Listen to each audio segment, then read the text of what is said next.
हमारे इस चैनल मैथिली गंगा को लाल बटन दबाकर सब्सक्राइब करें व घंटी के निशान का बटन दबाएं ताकि सभी नए वीडियो आप तक तुरंत पहुंचे बिल्कुल मुफ्त।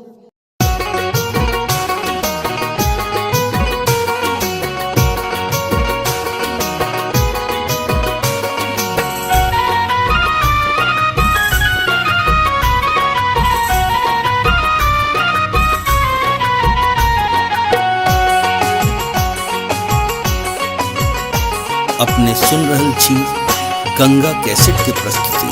चमकल मुख अहाँक इजोर भऽ गेलै, चमकल मुख अहाँक इजोर भऽ गेलै, अधरतिये में लागे जेना भोर भऽ गेलै, अधरतिये में लागे जेना भोर भऽ गेलै। चमकल मुख अहाँक इजोर भऽ गेलै, चमकल मुख अहाँक इजोर भऽ गेलै, अधरतिये में लागे जेना भोर भऽ गेलै, अधरतिये में लागे जेना भोर भऽ गेलै।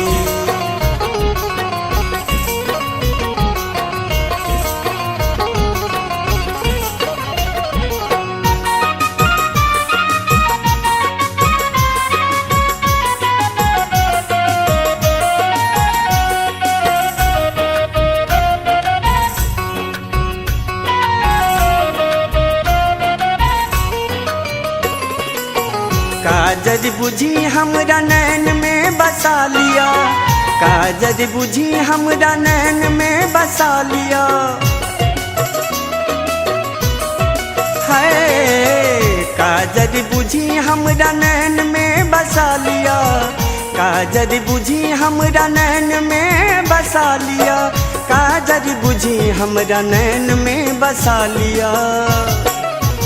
अहाँक नैना मारुक चित चोर भऽ गेलै, अहाँक नैना मारुक चित चोर भऽ गेलै, अधरतिये में लागे जेना भोर भऽ गेलै, अधरतिये में लागे जेना भोर भऽ गेलै।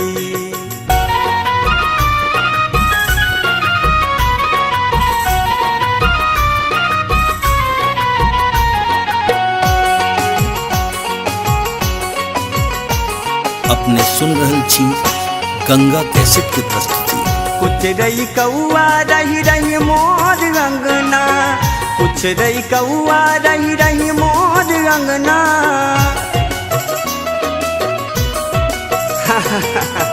कुछ रही कौआ रही रही मोर अंगना, कुछ रही कौआ रही रही मोर अंगना, कुछ रही कौआ रही रही मोर अंगना। जाने अबैया अहाँक मोन मोर भऽ गेलै, जाने अबैया अहाँक मोन मोर भऽ गेलै, अधरतिये में लागे जेना भोर भऽ गेलै, अधरतिये में लागे जेना भोर भऽ गेलै।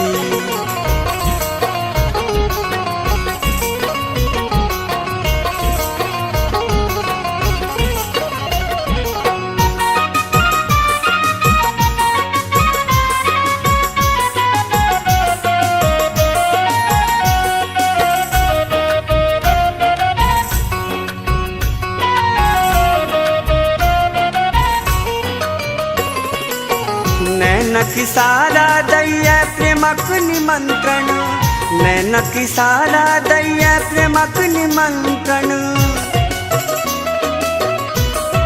है नैनक इशारा दैया प्रेमक निमंत्रण, नैनक इशारा दैया प्रेमक निमंत्रण, नैनक इशारा दैया ओमक निमंत्रण।